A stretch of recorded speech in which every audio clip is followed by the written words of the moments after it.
Ce soir dans E = M6, les phénomènes paranormaux décryptés par la science.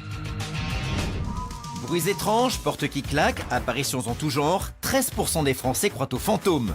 Notre équipe a passé la nuit dans un château dit hanté, en compagnie d'une médium. Des scientifiques vont analyser ces interprétations. Les 2/3 des habitants de la Terre croient en la réincarnation. Est-il possible qu'une partie de nous survive? Sophie est persuadée d'avoir eu une vie antérieure. Comment l'expliquer? Un neurologue et un réanimateur nous répondent. Face à l'infiniment grand de l'univers, difficile de croire que nous soyons les seuls êtres vivants et que la Terre soit la seule planète à accueillir la vie. Mais sous quelle forme une vie extraterrestre pourrait-elle exister? Des vaisseaux spatiaux ont-ils pu venir sur Terre sans que l'on s'en rende compte? C'est notre enquête.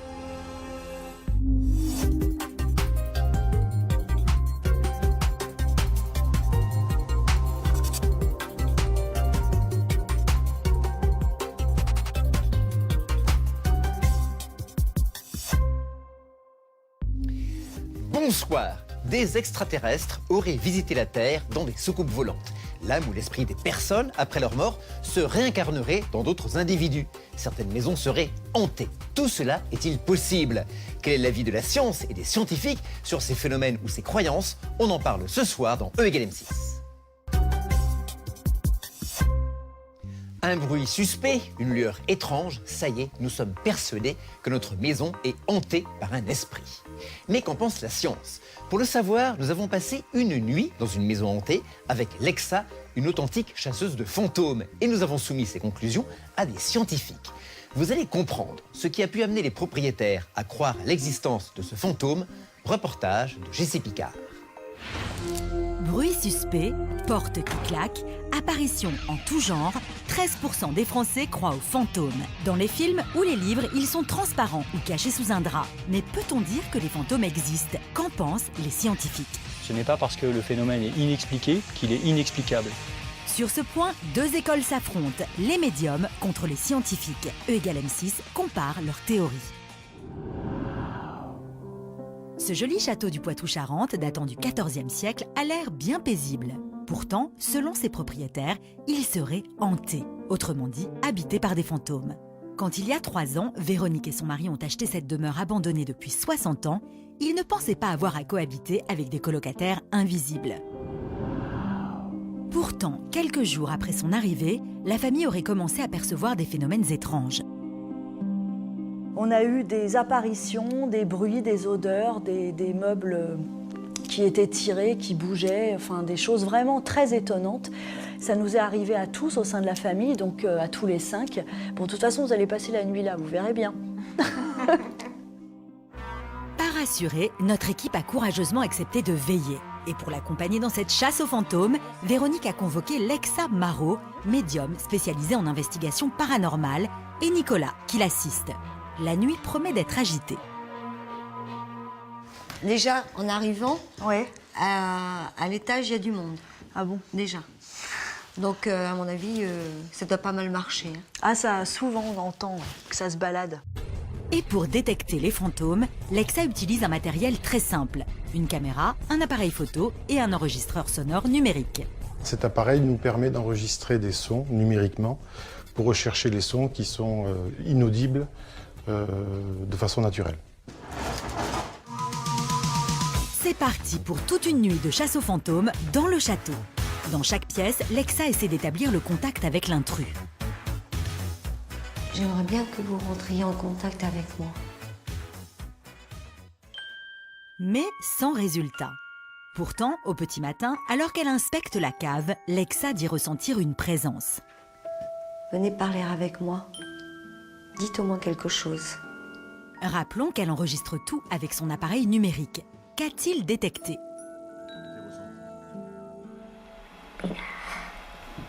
Tu peux remettre? remets-le. Alors je vais l'isoler.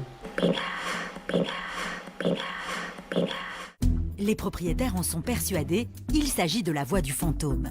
Historienne de formation, Véronique pense même avoir compris ce qu'il dit. On entend Pigna, non? Ouais, oui. La dernière fois, c'était la même... C'était la même Tu peux connotation. remettre? Remets-le. Alors je vais l'isoler.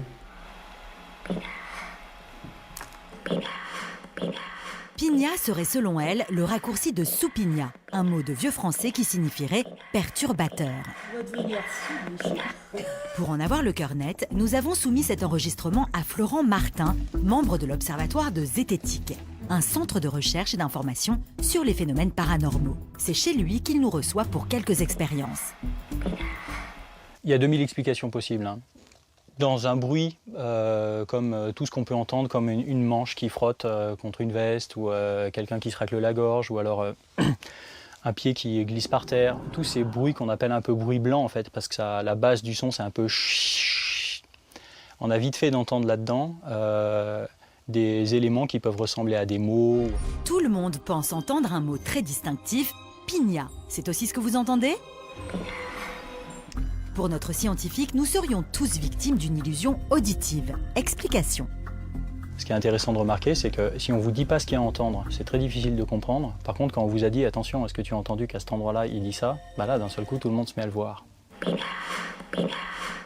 Vous n'y croyez pas ? Faites cette expérience avec nous. Attention, vous allez probablement avoir une illusion auditive. Prenons un célèbre morceau de rock chanté en anglais. Soyez attentifs. Il y a une chanson de Scorpions qui est assez connue qui s'appelle Still Loving You, où à un moment on entend le chanteur dit dans le refrain « So strong that I can't get through ».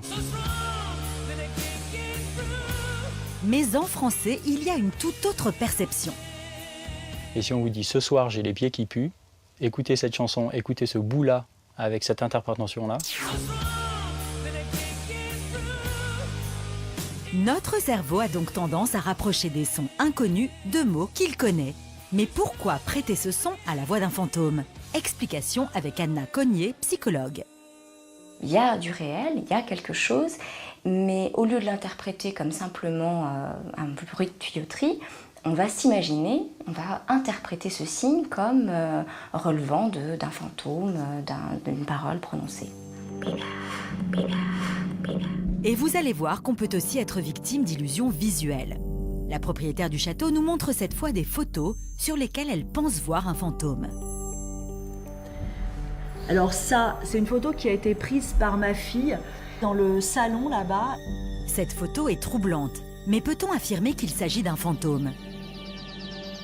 L'hypothèse la plus probable sur ce genre de cliché, en fait, c'est quand on observe quelqu'un qui est en train, par exemple, de fumer une cigarette. Et quand on fait une photo comme ça, en fait, il y a la fumée de la cigarette qui vient, la lumière du flash est réfléchie dans la brume de la cigarette. Et à ce moment-là, on se retrouve avec un effet comme ça qui est en fait ni plus ni moins de la fumée blanche, hein. Fumée blanche, buée venue des conduits d'eau chaude ou autre phénomène physique, plusieurs explications sont possibles. Mais Véronique, elle, voit distinctement les traits d'un humain. On peut voir en fait quand même assez nettement un profil, une espèce d'encolure, des bras, un début de robe et une chevelure. Ces illusions, cette capacité projective de l'être humain, c'est quelque chose qui nous intéresse beaucoup en psychologie et qui nous sert même à comprendre, à connaître quelque chose de l'être humain. Les psychologues se servent de ces interprétations dans un célèbre test psychologique, le Rorschach. Cette expérience consiste à observer des taches d'encre et à dire ce que l'on voit. Par exemple, nombre d'entre nous voient ici une chauve-souris. Mais il peut aussi s'agir du profil de 2 chiens dos à dos. Vous l'aurez compris, dans l'état actuel des connaissances, les scientifiques ne peuvent pas croire aux fantômes, au grand désespoir de notre médium. J'aimerais beaucoup que les scientifiques prennent plus de temps pour s'y attarder avant de juger, avant de dire que non, ce n'est pas possible. Il faudrait que les chasseurs de fantômes viennent avec des preuves qui sont un peu étayées, en fait. Parce que ça reste une porte qui bouge toute seule, un petit soufflement, une voix. Si les fantômes ils étaient capables de parler, est-ce qu'ils diraient pas autre chose de plus que Piña ? Même s'ils n'ont pas la même interprétation de ces phénomènes, notre médium et notre scientifique s'accordent sur un point. Ils attendent des preuves valables.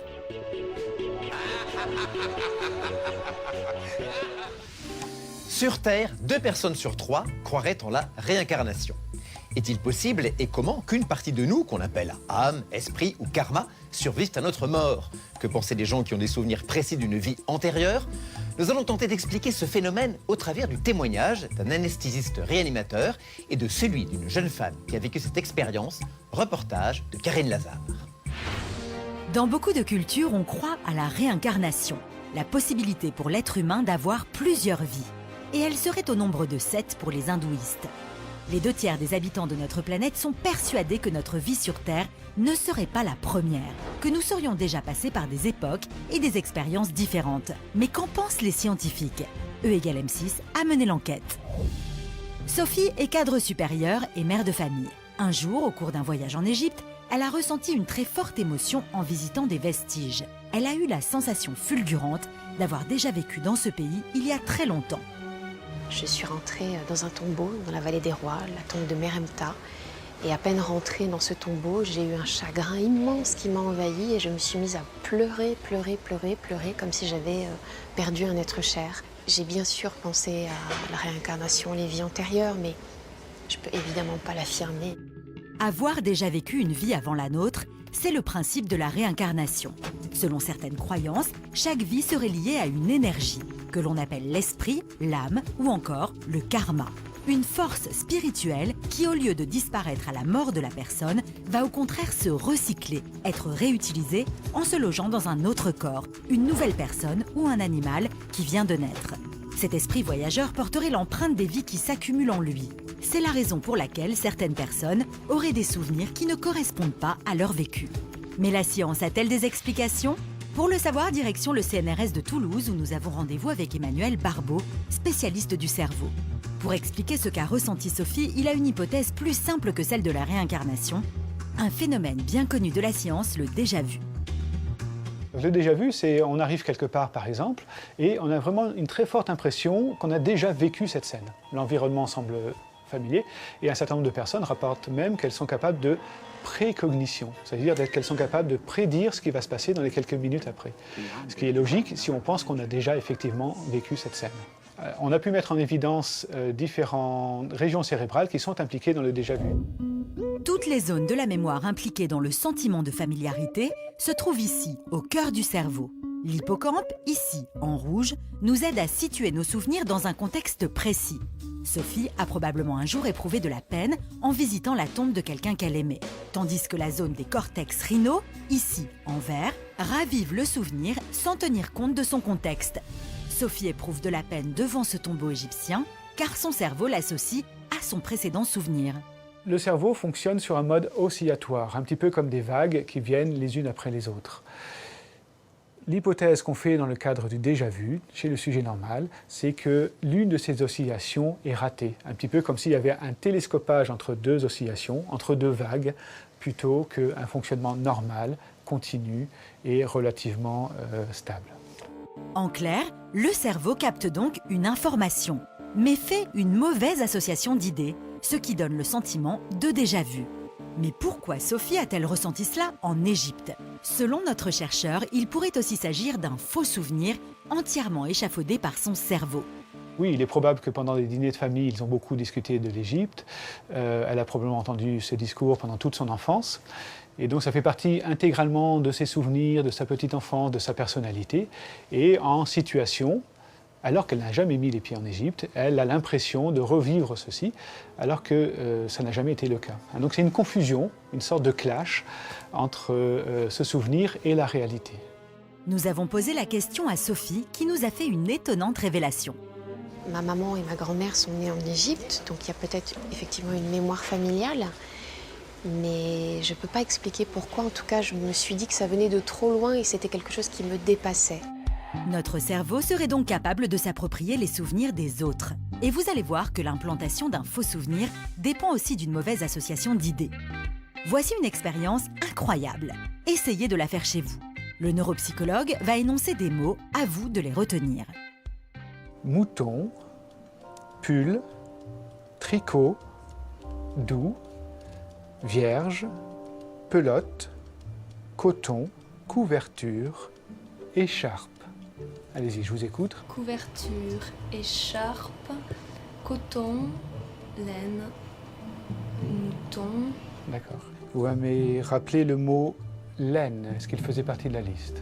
Oui. Absolument certaine. Oui, oui. Ce qu'il y a de très intéressant, c'est deux choses. La première, c'est que j'ai induit chez vous un faux souvenir. Vous avez rappelé le mot laine, alors qu'il ne faisait pas partie de la liste. Mais le plus important, c'est que vous étiez certaine de l'avoir vu, alors que manifestement, je ne vous l'avais jamais donné. Tous ces mots avaient en fait un point commun, la laine. Par association d'idées, le cerveau s'est donc persuadé que ce mot faisait partie de la liste. C'est donc devenu un faux souvenir. Poursuivons notre enquête. Si l'on pouvait vivre plusieurs fois, il faudrait déjà qu'une partie de nous survive quand notre vie sur Terre s'arrête. Et sur ce point, les scientifiques ne sont pas tous d'accord. Pour en savoir plus, nous avons rencontré le docteur Charbonnier. Son métier, réanimateur. Il a déjà eu affaire à des patients que l'on disait morts et qu'il a réussi à ramener à la vie. Il nous raconte ces incroyables histoires. Toutes ces années de réanimation, j'ai collecté beaucoup de témoignages de personnes qui ont pu décrire leur réanimation. Alors que leur cerveau ne fonctionnait plus, qu'elles étaient en état de mort clinique, elles ont pu décrire les gestes précis qui étaient faits. Et ça, c'est inexplicable d'un point de vue rationnel. Le cas le plus époustouflant est celui de l'américaine Pamela Reynolds. Opérée du cerveau, sa circulation cérébrale avait été arrêtée pendant plus d'1 heure et demie. Logiquement, son cerveau n'était pas en état de fonctionner. Et pourtant, Pamela Reynolds, à son réveil, décrit toute son intervention. La conversation qui a eu lieu entre le cardiologue et le chirurgien, les gestes précis qui ont été effectués pour l'opérer, les instruments utilisés, aucune explication rationnelle pour dire comment Pamela Reynolds a pu entendre et voir ce qui se passait au moment de son intervention, au moment où son cerveau ne fonctionnait plus du tout. mais alors, comment expliquer que son cerveau, dont l'activité était quasiment éteinte, a-t-il pu percevoir tout ce qu'il se passait? Pour notre réanimateur, le mystère reste entier. Ce qu'on sait maintenant, que nous sommes un esprit donc, qui quitte le corps au moment de la mort clinique et qui revient ensuite dans ce corps, pourquoi ne pas admettre, après tout, que cet esprit soit capable de voyager pour aller où, on ne sait pas. Il n'y a aucune preuve scientifique maintenant pour dire que la réincarnation existe, par exemple. Mais ce n'est pas très choquant d'un point de vue scientifique. Mais pour notre chercheur en neurologie, il y aurait aussi une explication scientifique. On sait que la stimulation de certaines régions cérébrales peut induire ce phénomène de sortie du corps. Par conséquent, de nouveau, un petit peu comme pour le déjà-vu, on a une explication qui est liée au fonctionnement du cerveau normal plutôt que des explications paranormales à ce type de phénomène. Aussi mystérieuse et fascinante que soit la réincarnation, la science commence à avoir des explications rationnelles. Mais les recherches se poursuivent. E égale M6, d'autres phénomènes paranormaux sous l'œil des scientifiques dans quelques instants. Restez avec nous, à tout de suite. Face à l'infiniment grand de l'univers, difficile de croire que nous soyons les seuls êtres vivants et que la Terre soit la seule planète à accueillir la vie. Mais sous quelle forme une vie extraterrestre pourrait-elle exister? Des vaisseaux spatiaux ont-ils pu venir sur Terre sans que l'on s'en rende compte? C'est notre enquête.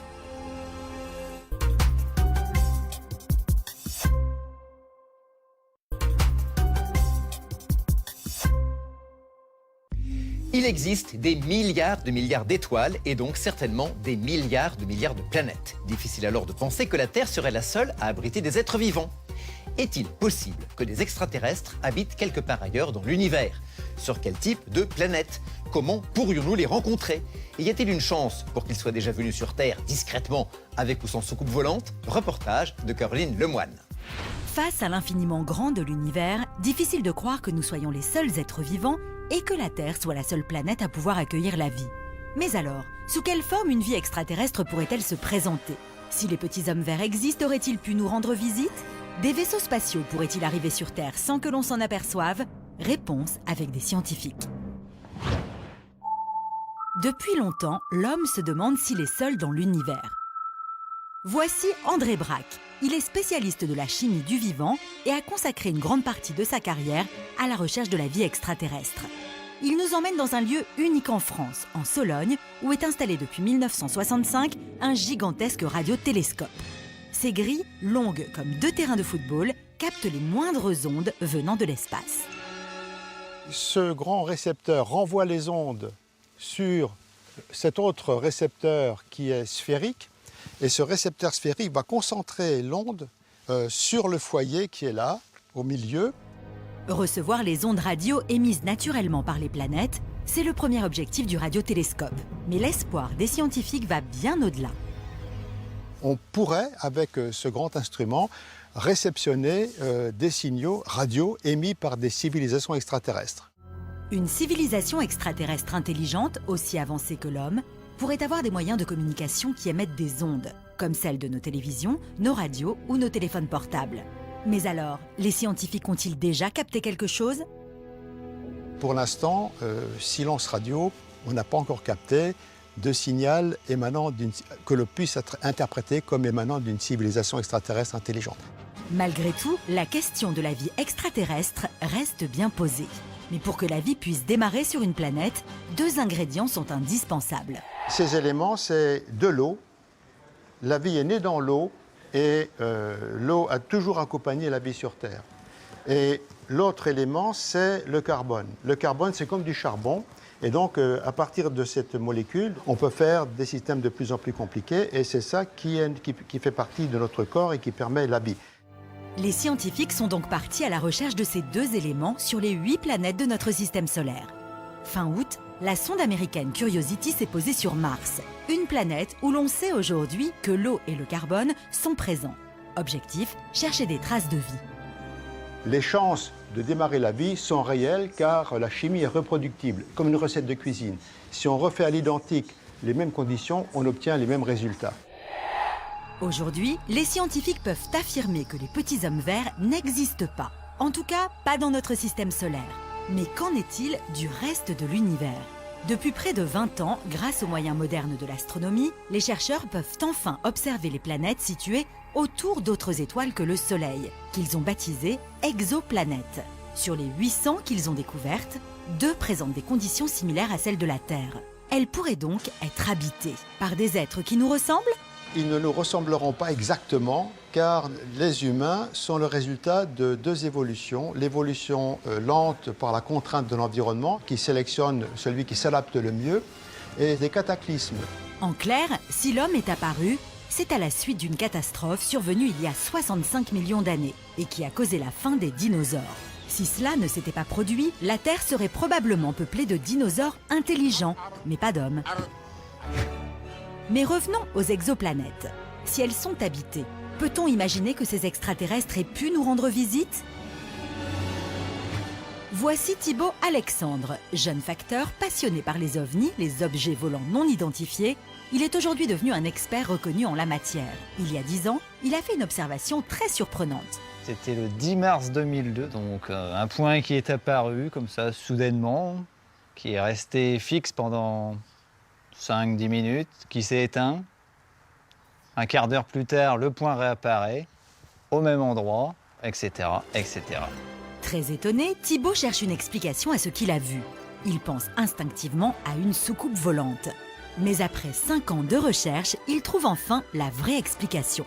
C'était des satellites géostationnaires qui, 2 fois par an, sont éclairés par le Soleil. Donc en fait, le Soleil se reflète sur les panneaux solaires de ces satellites. Et donc là, c'est un peu comme quand vous vous amusez à aveugler votre voisin de classe avec le verre de votre montre.